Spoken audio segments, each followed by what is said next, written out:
I'm Rob Skinner, and this is the Rob Skinner Podcast. Today, I interview Valdur Koha, a tech business owner who made his fortune prior to the dot-com bubble, and then reinvented himself as a teacher and mastermind of missionary work in Europe and around the world. All this and more on the Rob Skinner Podcast.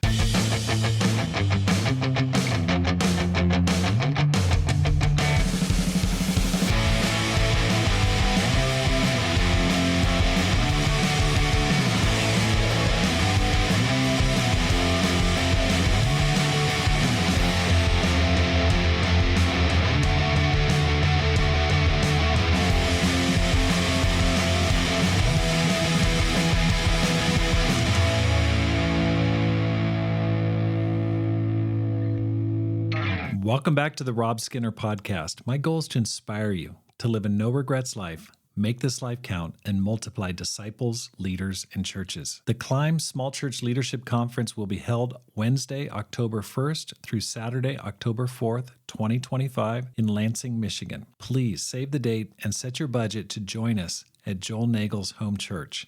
You'll enjoy the beauty of the autumn leaves, and we're going to have a great time together learning and growing. And thank you so much for listening to the Rob Skinner Podcast. If you feel like you're benefiting from the program, I'd like to ask you to support it with a gift. Your support enables me to multiply disciples, leaders, and churches and inspire others to do the same through this podcast. All you need to do now is simply go to the show notes, and there's a link to support the program. Valdur, welcome to the program. Thank you for having me. Oh, it's great to talk to you. I've heard your name countless times, going all the way back to when I was living in Japan in the 90s. I know that Frank Kim would mention your name, and then I heard your name through Doug Arthur and other people as well. So I know that you're doing work on behalf of the kingdom, and it's great to meet you in person. Well, at least over Zoom. Great to meet you, Rob. Thank you for having me. Good to be here. Absolutely. How did you become a Christian? Well, it's a miracle story, like probably all conversions are a miracle story. I grew up in Germany. Obviously, you hear my German accent. I still have it. And in 1985, my company sent me to Boston on an assignment. My wife and I was already married. We had 2 kids at the time. My wife and I were atheists. Maybe I was an agnostic technically, but certainly humanistic, non-believers, came to Boston. We were supposed to be here for 6 months and try to immerse ourselves in American culture.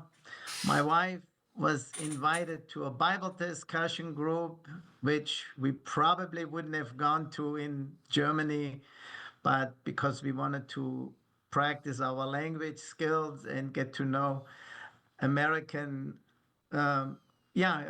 culture. An American Bible discussion group sounded interesting. It was in our neighborhood.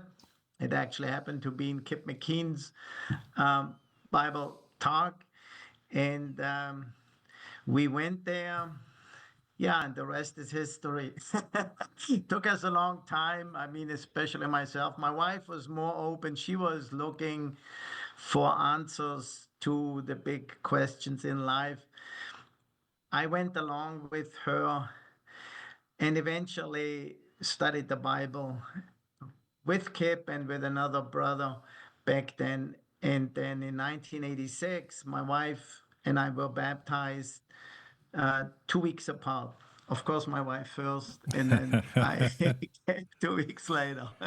Wow. Okay, that's a great story. Okay, and then how long had you and your wife been married at that point? We were married 25 years at the time. We got married. My wife is my college sweetheart. We met running. We were both in a track and field club of the college we went to, and we got married in 1980. And so what did I say? We were married. We were not married for 25 years. We were married for 5 years when we came here. We were married for 5 years, not 25. Okay, so may I ask how old you are? Yeah, I'm 69. Oh, you're 69. Okay. So you're born in 55. 55, yeah. And what's your wife's name? Irene. Irene. Okay. And where are you guys living now? We live in Lexington, Massachusetts. We stayed in Boston or in Lexington, actually. We happened to move to Lexington, which is a story in itself. I think God directed us, of course, without us knowing. And we moved within Lexington a few times, but we are still in Lexington. Wow. So you've been in Lexington this whole time. The whole time. Wow. The whole time in Lexington. Okay. Yeah. Okay. So if you could just give me an overview of your career, you were working for a company then. I know that I've got some questions to ask you about that, but please give me the 30,000 foot view of your career from college up until now. That'd be great. Yeah. Yeah, I went to college in Germany. I have a major, or the equivalent of a mathematics major, computer science minor. Ended up working for a computer company, a German computer company. They had acquired a company in Burlington, Massachusetts, and they were looking for an engineer to go over here, to help facilitate the product transition to Germany. I raised my hand. My wife and I came here. I then quickly got on a management track. The company I worked for was acquired by Siemens, big German company, and I ended up running a research division here in Burlington for Siemens. We had a product that I thought was very promising. It was an internet-based email system. Siemens felt they didn't want to continue it. I proposed to spin it off with a small group of engineers, 5 or 6 engineers. We did a spin-off in 1994. So that was just when the internet was beginning to grow. Big telecommunications companies in the US started to provide internet services. And we just hit that wave. I would like to say we knew it, but we were lucky, or God guided us. We just hit the internet wave. We began a company. We then quickly put together a merger with another company. We called it software.com. To the best of my knowledge, it was the first company with the name .com. Back then, the internet frenzy, the dot-com bubble. The dot-com bubble began to grow, and having a .com name was cool and the right thing to do. We hit it well. We were very successful. It was actually as a large scale email system for very large service providers. So very basic technology today, but it was very important back then because the mostly telecommunications companies needed to build a fast growing internet service. So we did well. It was a software business. We went public. We grew by leaps and bounds. We merged with another company, phone.com, to get into the mobile business. We created, I think it was one of the largest .com mergers in terms of capitalization, in terms of capital valuation. And we then almost died. The bubble burst. We had to lay off hundreds of people. We landed okay. We didn't die. We didn't go out of business. But that was then the time, 2003, 2004, when in the church, also here in Boston, things were chaotic. And I was looking actually for starting another company. But that was the crossroads for me when I decided to do ministry instead, to be a self-supporting minister. Of course, through the whole success, I had become financially independent. Um, in 2003, 2004, instead of starting another company, I decided to go to seminary and to do missions work and to become a teacher and so on. So my life has my professional life, if you want, has two big phases. The first one is a business person in the high-tech world, 20 plus years, and then now also 20 years or 20 plus years full-time ministry, all the self-supporting. But I became a teacher in Boston. I became an elder in Boston. I worked the European Mission Society. I'm still involved, of course, and also the whole Beam Missions Foundation began. We can talk about that separate, but that fell into that time frame where I started to do full-time kingdom work, so to speak. Okay. Now that sounds very, very interesting. For those of us who are not in Boston, not plugged into what's happening there, can you just give a little bit of rundown on all of the organizations that are going? I've terms like Beam Mission Fund, the Chance of a Lifetime, the European Mission Society. I hear these terms thrown around, acronyms, and it can get a little confusing. How's it organized? How's it structured? How's it working together? If you could just give a quick overview of some of those different things. And now there's Cord, there's Thread, and I know you're involved in those things as well. If you could just give kind of a big picture there of how all that is working together. Yeah, let me try to do that in a way that hopefully makes sense. So the ICOC has 14 mission societies that practically cover the world. And Boston has traditionally been or historically been involved with Europe long before I got involved. Those were decisions that were made way back then. So Boston and New England is part of the European work when it comes to mission. And we named the mission society European Mission Society. When the 14 mission societies were formed, we named it European Mission Society to be clear what the focus is. So and the European Mission Society, it's a classic mission society, right? The members are churches. It's New England, it's the Midwest, Chicago is part of it, Atlanta is part of it. So it's a group of 25 plus churches that helping with the mission in Europe. I'm the chairman of that mission society, and that was the majority of what I have done in the last 20 years. That was a big part of my life. And of course, my background from Europe helped with that. That's one piece.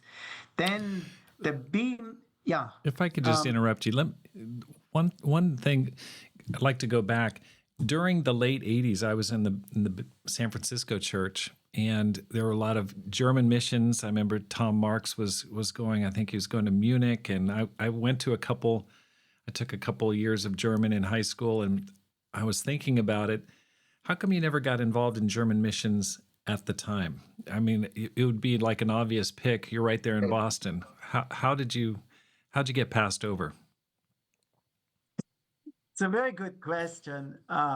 So two things are important when you ask about my life. The first one is, for whatever reason, I never got into a leadership role in Boston. So until 2003, until things really went a bit haywire, I was a Joe Schmo disciples. I think my highest position was assistant Bible talk leader. And I had 6 children. I had a busy job. I didn't think it was my calling. Initially, I had to grow as a disciple. There was no point of me having a leadership role, but even later, I always thought my calling is to be a businessman in the kingdom of God and use my resources to convert businessmen, businesswomen, but also, I always considered myself a venture capitalist for God's kingdom. That kind of spoke to me. I thought that was my calling. So, um, until the early 2000s, I wasn't in a leadership role. The the Germany piece is when we became Christians, Irene and I, in '86. The team from Munich was actually put together, and they came to Boston, and we were at missions dinners, and we were, of course, asked to be on a mission team.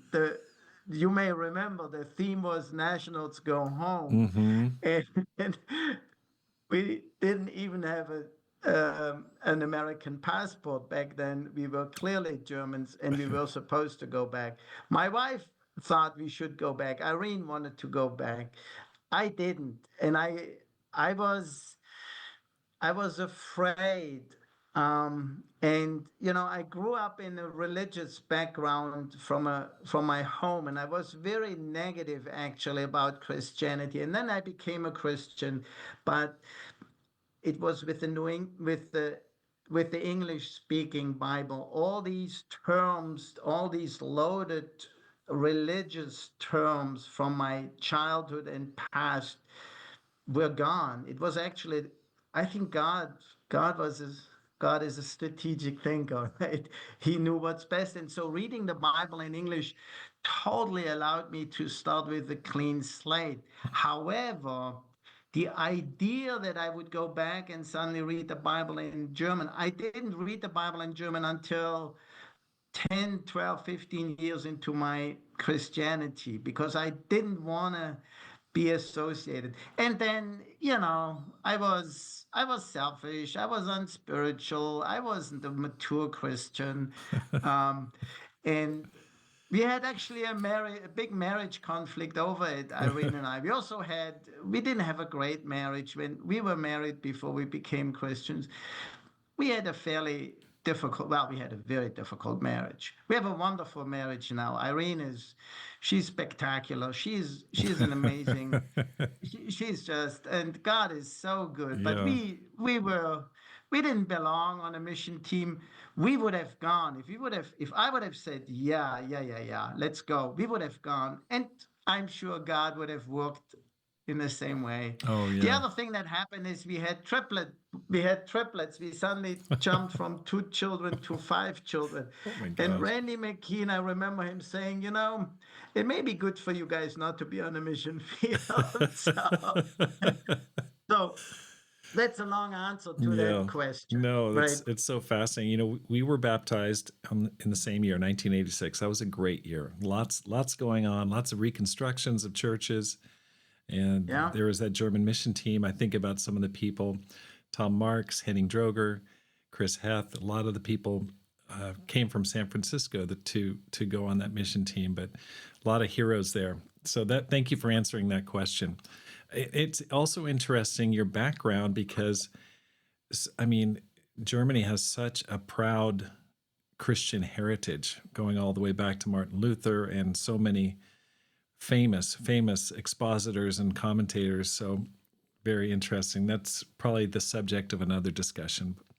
Going back to Sure is. European Mission Society. That's what we were talking about, the different groups that are going on there in Boston. You're the chairman. Please continue. Yeah. And so then in it must have been 2005, 2006, when I was already available, so to speak, and I was on the board of the church at the time. I was involved with the European Mission Society. A brother, his name was Tom Beam. He was a very successful businessman himself. I never met him, but he lived in Oklahoma, and he had a very successful company, and he wrote a will where he basically wanted the Boston church to take the estate that he left and use it for worldwide missions. And for all the technicalities reason, that money became available in 2005, 2006 in Boston. It was a significant amount. It was $11 million. And the Boston elders back then, I wasn't an elder. I wasn't in the, as I said, I was this guy who had time on his hands, who had a corporate background, who was involved with missions. I then proposed to the Boston elders back then to put together an endowment that would fund missions programs around the world. And we called it Beam Missions Foundation. That's how the Beam Missions Foundation began in 2005, 2006. And the Beam Missions Foundation funded initially a number of high profile or highly evangelistic initiatives around the world. There was an underground campus project in China, the planting of the church in Pakistan was part of it. There were projects in Russia and in Africa. So it was a whole slew of various projects that the Beam Missions Foundation funded. It was a grant making organization. And then Doug Arthur came to Boston, forgot the year. But when he became the lead evangelist in Boston, he encouraged the Beam Missions Foundation to become a leadership training program. The recognition at the time was the biggest need in our fellowship is to raise up next generation evangelists and women's ministry leaders. That's when the BMF, the Beam Missions Foundation, shifted from various missions projects around the world to a focused missions training program around the world. And together we built 15 or so school of missions, again in Lagos, Nigeria, and in Moscow, and in Manila. And these were schools. They exist today. Most of them exist today. These are leadership training efforts. That's what the Beam Missions Foundation became known for. The $11 million, what we did with it, I think this is known publicly. We invested it as an endowment, and we used the return of the investment to fund the programs. And we basically, we didn't completely protect the principal, but we spent $11 million on various programs, and there's still a significant amount available to continue the work. So the unique approach was that we could invest the money as an endowment, and by doing so, extend the financial ramp that the BMF had by almost twice. So that's just so interesting. How does that work? Like, do you still have $11 million in there? How do you invest, for those on the outside, how do you invest that money so you don't lose the principal and you can maintain it and you can keep throwing off cash? And how do you prevent from you've got an $11 million pot of gold from just it becomes a big pork barrel. Everyone's just got their hands in it. Who's managing it, and how do you manage something like that that's so valuable? That's one example where I think we can learn from the world of what the world does well. I mean, this is really not incredibly unique, except in the kingdom. If you look at what colleges do, they do exactly that. They do fundraising, they put together endowments. It's actually where I stole the idea from, if you want, right? A college builds an endowment, invests the money, and then a big part of the expenses are actually the return of that investment. That's the idea behind it. We didn't protect, you never protect the whole principle or sell them, because you always want to focus on doing what needs to be done. And we did run down some of the principle in the B Missions Foundation as well. But the idea that you suddenly you suddenly have an opportunity to be strategic, because you can fund things long term. You can make long term commitments. If you do missions contribution in the European Mission Society, we take the money and spend it the next year, right? That's what most donors want. They want the money to make a difference. Right. They don't want this. Very few people say, I want to give to an endowment, right? But if you have large amount of large sum donors, you can do that. And they, right? And in this case, it was this one big donor who actually didn't live anymore when we did it. And one day I'll see Tom Beam, Yeah. and I hope he's okay. I I hope he's okay with what we did. I'm I'll sure he ask is. him. I'm sure he is. Okay, so there's that. You've got the B Mission Foundation that's still a force. It still has money in the bank, and Cord. And if you can talk about Cord and Thread, I know you're involved in those as well. So what happened? The B Missions Foundation, when we kept training people around the world, I also saw, many of the challenges that we have in our fellowship, and I think one of them is that we we haven't done a great job raising up um, elders and teachers in particular, and so again, make a long story short, the whole idea of an Ephesians 4 uh, team leadership vision that the Bible describes is really an area where I think our fellowship can and should greatly put that we should pursue. We should pursue that more holistic um, vision of New Testament leadership. And the B Mission Foundation morphed into Cord. Cord is actually a follow on organization that consists of the B Missions Foundation and another organization that's called Disciple Center of Education, the DCE. The DCE is maybe less known. Um, it was it began it was founded by the Hunter family, Alex and Patty Hunter. They live near Atlanta, and Alex is a very successful businessman. He's a bit younger than I am, but we are good friends. We know each other. He and Patty are kingdom entrepreneurs.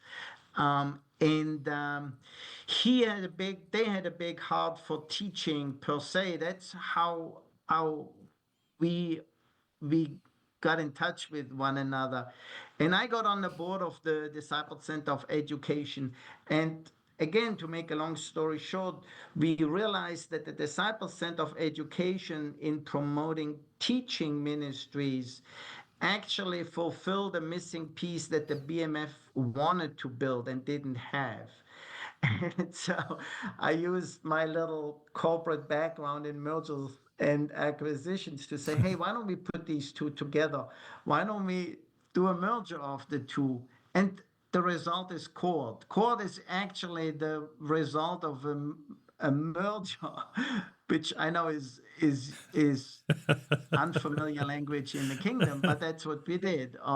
It's a merger of those two organizations. What were the original parameters of the Beam Mission Fund?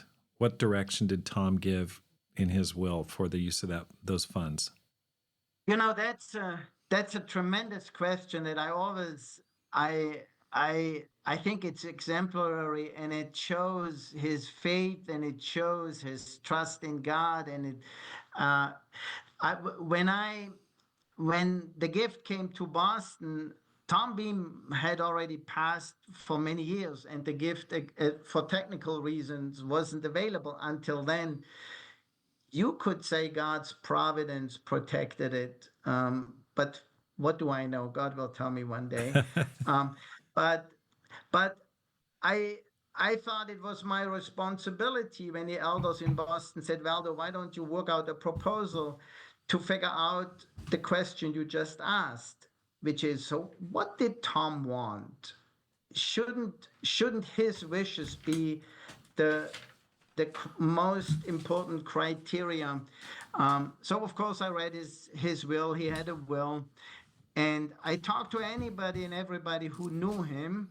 Um, and the bottom line was this: he wanted his funds to be used for high impact missions. That was the conclusion of a very thorough effort.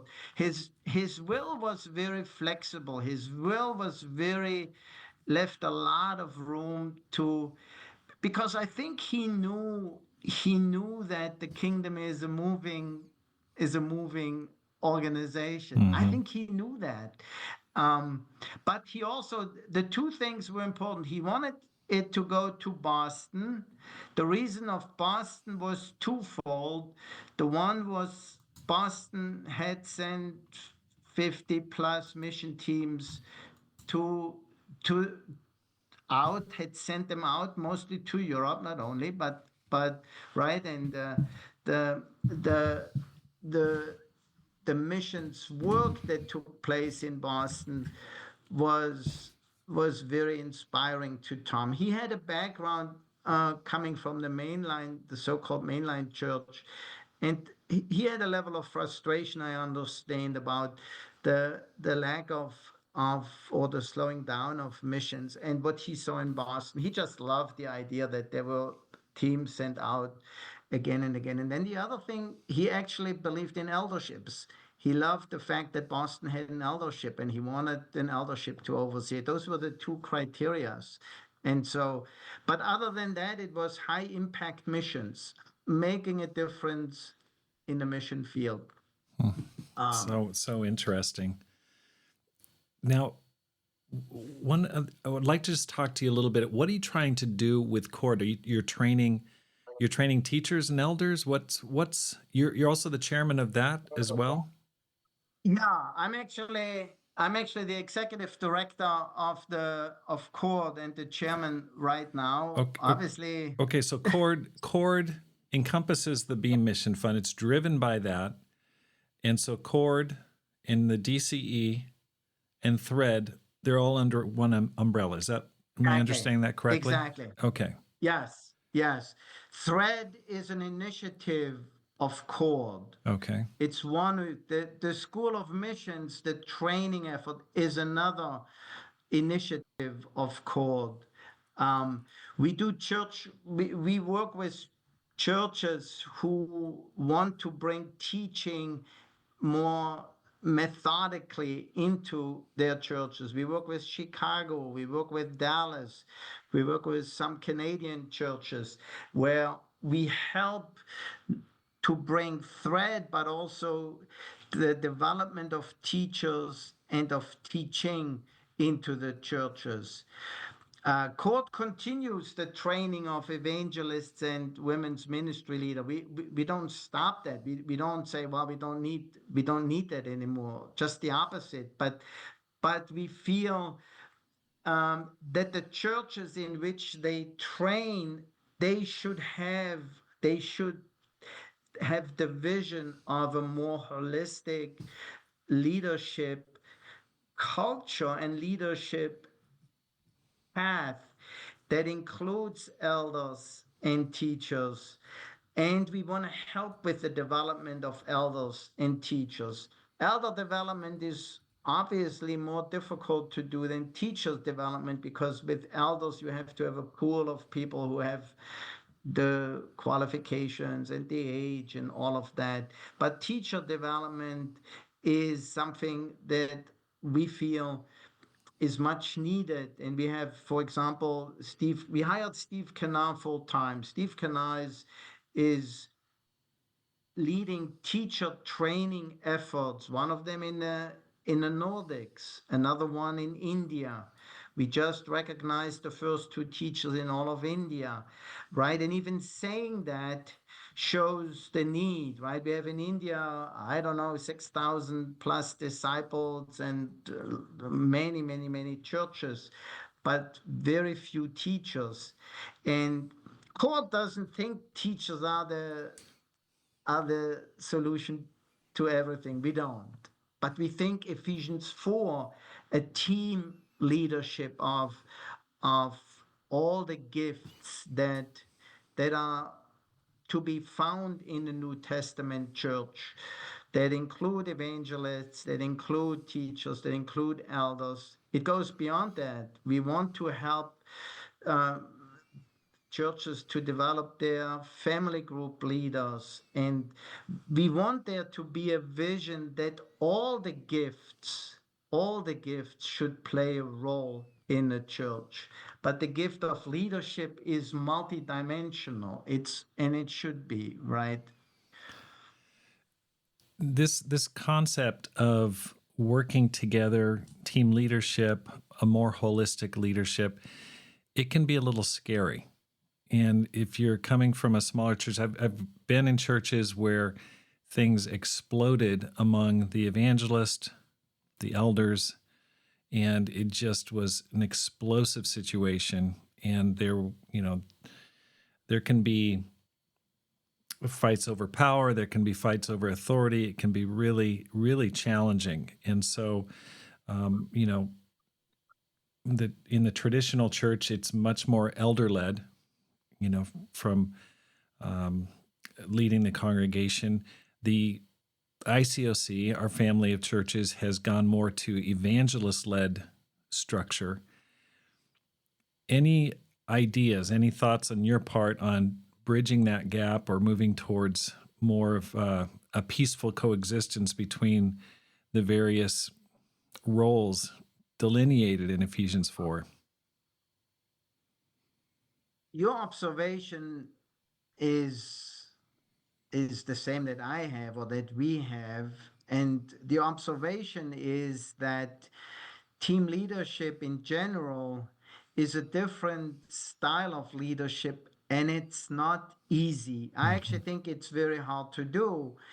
But I also think, if you read Ephesians 4, when in chapter 4, when it begins to talk about the various roles, it's an incredibly inspiring description, maybe the most inspiring in the New Testament. But interestingly enough, it begins by saying, make every effort to be humble, make every effort to be gentle, make every effort to be motivated by love. And I think without that, it will not work, right? And I really think humility is the number one quality of a leader. And everybody nods and says, yes. No, nobody says, oh, no, no, no, no, can't be. But do we really believe that? Do we really make decisions for leadership positions where humility plays a dominant, a very important role? Or are we not more driven to considering the giftedness, the charisma, Right. the public presence, the decisiveness? I'm coming from a corporate background, and I made that mistake many times of saying, this guy is so gifted. Yeah, he's prideful too, but and it always catches up with you when you do that, right? And uh, to answer your question, that need Cord wants to fill. We haven't figured it out Right. all ourselves. That would be prideful, but we want to strive to help with that team leadership vision. and supporting the development of leaders who are capable to lead. I It's think a different type of leadership, I right? It's certainly think different. it's a noble aspiration. And I mean, you read Acts chapter 13, they were praying and fasting. There were teachers in the church in Antioch. And I mean, that's early on, very early on. And yet there was already those roles in play when Paul and Barnabas were sent off. So all the best to you in that. I don't think that's an easy work to try to find balance in that. I agree with that. You made your money, you developed your capital, you sold your company apparently, and so you were all set financially in the early 2000s. You had a massive career change to go into the ministry to kind of reboot yourself, to train, go to seminary, and you were a self-confessed not super strong Christian early on. You might be just self-deprecating there, but in any case, you've become a powerhouse behind the scenes in missions for sure. If a person is older or maybe not so old and has done really well financially, what advice would you give them? Yeah, it's a very, very good question. You know, the parable of the talents always spoke to me, Matthew 25 or wherever it is. You know, the 2 talents, 3 talents, 5 talents person, and how God looks at that. I always it always helped me. It always inspired me to think about who I am and what I have in those terms. I'm a steward. You know, I'm at the end of the day, my life is a life of stewardship. That's how I look at my life. Uh, it plays in the kingdom of God. That's the key differentiator, right? The key element. And then everything I have, everything I am is or are gifts where I can be a steward for, or I should be. And money is just one of them. My experience, my background, my family, my health, my anything that I have, anything that I am, is from God, and it's there for me to enjoy it, but to be a steward. A steward lives in the house of his master, and he he can enjoy that house, but he's the steward. It's not his. Right. He thinks like the master thinks. He tries to behave like the master would behave, uh, because he knows the master comes back, and he knows he has to be accountable. He also loves the master so much, he's so inspired by his master, that it's not fear, it's excitement to see the joy in his master's face when he envisions what the master may think about him. So that's how I think about my life.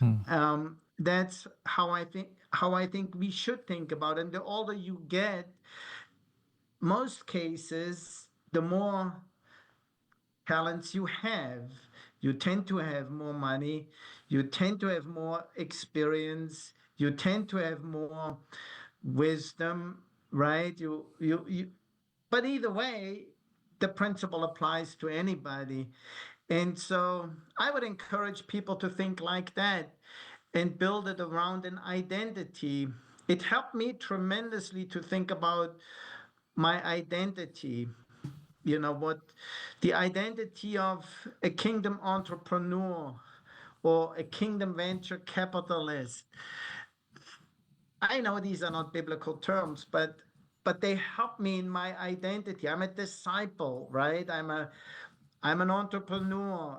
I have resources. God gave them. Okay, let me figure out how I can use them in such a way that I think my master would be thrilled.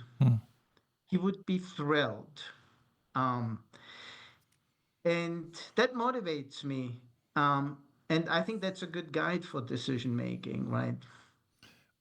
When you do face Jesus, what would you like him to say to you? You know, of course, I would like for him to say, "Well done, my good and faithful servant." But I thought about it recently, and I want him to say, "It's good to see you, Valdur. I'm glad you made it. I'm glad you are here." Mm, That's good enough. That's good enough. mm. If It's he says on top of that, you know, you messed up quite a bit, and not all your decisions were great, but you tried very hard and you did a whole bunch of stuff that was good. yeah, That would be icing on the cake. that's awesome. What's the worst financial mistake a disciple can make, and what do you consider the best with their money? I think here in America, I think having the wrong perspective on money per se is the biggest risk. And I'm fully aware of the fact that people may look at me and say that's easy for you to say, Valdur. Um, but I think our perspective on money is incredibly important. We underestimate, I think I have, and we tend to underestimate the danger behind money or the danger behind going after money, right? The, the love of money is the root of all evil. Um, I cringe when people say, Irene and I live in a very nice house. We do, and we we um, we are aware of it. When people say, somebody said recently to Irene, Jesus must love you a lot, giving you a house like that. I cringe because I don't think our financial means are a demonstration of God's love for us. I can be grateful for it and I should be grateful for it and I should not feel guilty per se. But we don't believe the health and wealth gospel. And there is a health and wealth gospel coming out when people say, even using the word blessing for financial means can be a curse in your Mm-hmm. life. Mm-hmm. There is no guarantee. And Mm-hmm. I, I think it took me a while to get to my perspective about money. Irene is a very non-materialistic person. I'm a lot more tempted with material stuff, even security, even how people look at me. Sometimes people say to me, Valdo, I want to be like you, which, okay, that's encouraging to hear. Mm-hmm. But then I say, so what do you mean with that? And often the answer is, I want to be successful as you are, and then I want to also do what you do in the kingdom. And I think that's a dangerous way to think. I Mm-hmm. appreciate that, but I think it needs to be the other way around. It needs to be, I'm going to be sold out for the kingdom. And if I happen to have means, Mm-hmm. that's awesome. Right. But right then, and uh, the means that I have need to be under the kingdom of God, not the other way around, Mm. right? So I know that's maybe not exactly the question you were asking, but I think the overriding question of how do we look at money in a world where the health and wealth gospel is everywhere Right. and the American dream is held up as the ultimate goal Right. Well, of life. it's so interesting because I just preached on Matthew 19, the rich young ruler, and that health and wealth gospel is not a new concept. When they saw him walk away sad, they said, "Who then can be saved?" Because they looked at him and said, "This is the Yes, the picture of the blessing of yes, God on this person." And Jesus didn't chase him down, and wasn't accepted as a disciple in that state. So that, and I see that in the fellowship. I see people really worried about retirement, and the side effects are incredible distraction and lack of ability to focus on helping people become Christians, or they're not generous to the kingdom of God, towards building up his kingdom, and worry, anxiety, the desires for other things come in and choke that person. It's very sad to see when for as a minister. And so it's impressive to me to see you being able to break that hold and say, okay, I'm going to use my efforts to advance the kingdom of God. Because when you look back, what are you the most proud of? Good question. Good question, too. I am the most proud of, I really mean it. This sounds like a cliche spiritual answer. I really mean it. I'm the most proud that I became a Christian and stuck with it. I, I don't even take that for granted, Rob. And I know it on one level, it's not an accomplishment whatsoever. On another level, there are times when it's difficult to be a Christian. There are times when it's difficult to stick with it. Mm-hmm. It was a risky decision back then. Oh my gosh, I just can't imagine. And at the end of the day, that is that is really the thing to say. Yeah, I stuck to it. I stuck with it. I was hanging in there. I had really bad times, and I had good people around me who I had mentors. I still have, and I have people who inspire me, and people who cheered me on, and people who cried when I didn't do well. Um, and But I also stuck to it. I didn't. There was there was the temptation to say it's not worth it, or just do something else, Right. or I It didn't do that. it I'm. it really is such a great achievement, and it reminds me of the book John Bunyan wrote about the Pilgrim's Progress and how difficult it is to get to heaven. And there's so many traps along the way, but it really is impressive to be able to just not impressive, but satisfying to hang in there. And it's especially when you see friends whom you love drift away or lose their passion or fall by the wayside. It's very unsettling, and so congratulations on sticking to it so far. We're not done yet. I'm sure you've got some miles You're to not go. done yet. That's right. That's right. Okay. That's right. I was talking this morning with Joel Nagel, and we're planning a Climb Small Church Leadership Conference that's coming up in October 1 through 3 of 2025 in Lansing, Michigan. That's a little plug for that. Please come for that.